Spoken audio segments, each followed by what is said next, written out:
आप इतने छोटे बनिए कि हर व्यक्ति आपके साथ बैठ सके, और आप इतने बड़े बनिए कि आप जब उठे तो लोग बैठ ना सके।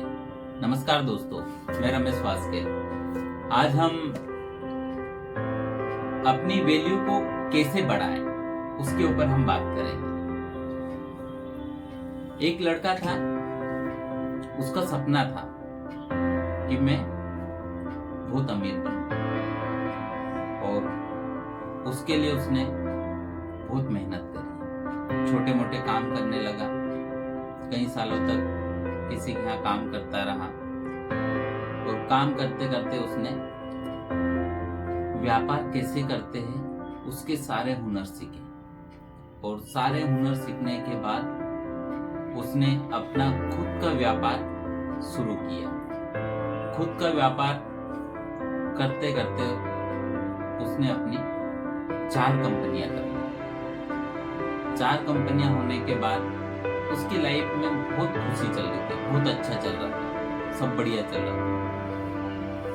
वो 30 साल का हुआ और उसने अपनी शादी की। शादी के बाद कुछ सालों बाद एक बेटा पैदा हुआ, और जिंदगी बहुत बढ़िया तरीके से चल रही थी। व्यापार भी बहुत चरम पे था, बहुत अच्छे से उसका व्यापार भी चल रहा था। जब वो 40 साल का हुआ तब उसकी जिंदगी में एक मोड़ आया, और वो मोड़ बहुत गंभीर था। 40 साल की उम्र में उसे पता चला कि उसे कोई गंभीर बीमारी है। वो बहुत परेशान होने लगा कि अब क्या होगा। ये जो मैंने बिजनेस को फैला रखा है, इसको कौन संभालेगा। तब उसका बेटा 9 साल का था, तो चिंता होने लगी कि अब क्या होगा। एक रोज उसने अपने बेटे को बुलाया और बुला करके बोला कि बेटा, मैं एक चैलेंज आपको देता हूं, आप उसे कर पाओगे क्या। बेटे ने बोला कि जी पिताजी, आप जो भी मुझे चैलेंज देंगे वो मैं करने के लिए तैयार हूं। पिताजी ने बोला कि ठीक है बेटा, मैं कल आपको चैलेंज देता हूं। अगले दिन सुबह बेटे को बुलाया और बेटे को एक डिब्बा बॉक्स दिया और बोला कि ये बॉक्स लेकर के जाओ, और इसमें जो भी है उसकी वैल्यू मुझे डबल चाहिए।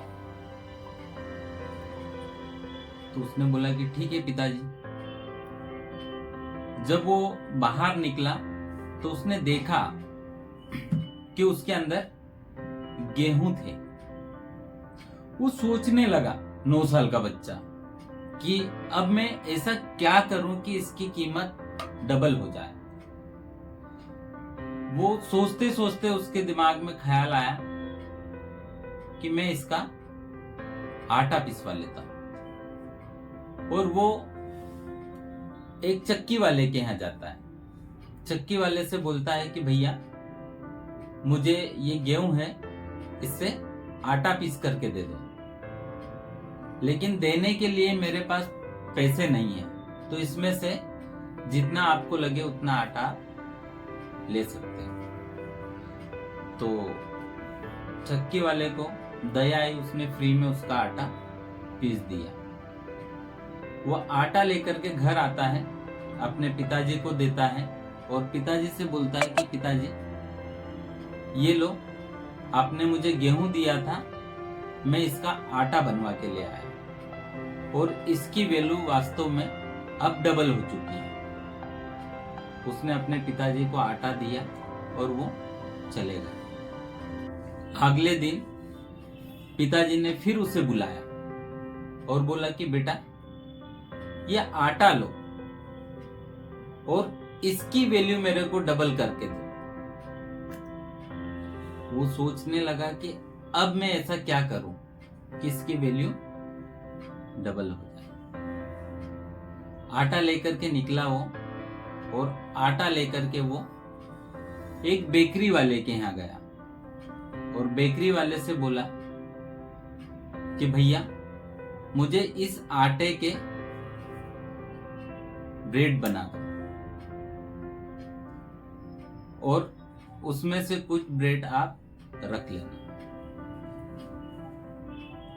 बेकरी वाले ने उस आटे से ब्रेड बना करके उसे दे दिए और कुछ ब्रेड अपने पास रख लिए। वो लड़का ब्रेड लेकर के अपने पिताजी के पास आता है और पिताजी से बोलता है कि पिताजी, आपने मुझे आटा दिया था और आटे से मैं ब्रेड बनवा के लाया हूं, और वास्तव में इसकी वैल्यू भी अब डबल है। पिताजी ने बोला कि बहुत अच्छी बात है बेटा, लाओ मुझे दे दो। अगले दिन फिर बेटे को बुलाया और उससे बोला कि बेटा ये ब्रेड लेकर के जाओ और इसकी वैल्यू मुझे 3 गुना करके दो।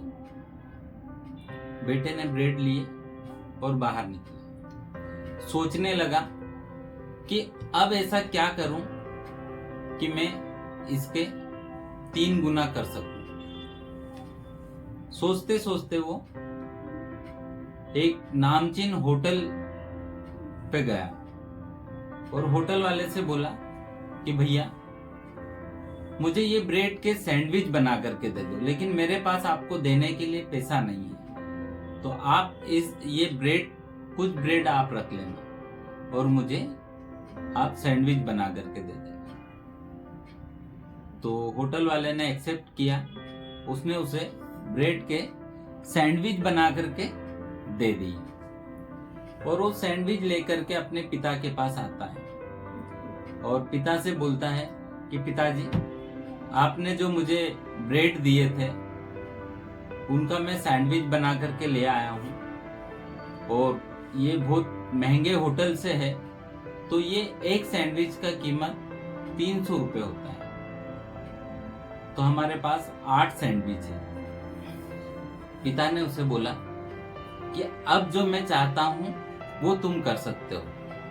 मैं ये चाहता हूं कि मेरे बाद ये जो इतनी सारी संपत्ति है उसके वारिस आप होंगे, और मैं आपका टेस्ट ले रहा था कि आप कितना खरा उतर सकते हो इसमें, और आज मुझे विश्वास हो गया कि आप मेरी संपत्ति को कई गुना तक कर सकते हो, वह आपके अंदर काबिलियत है।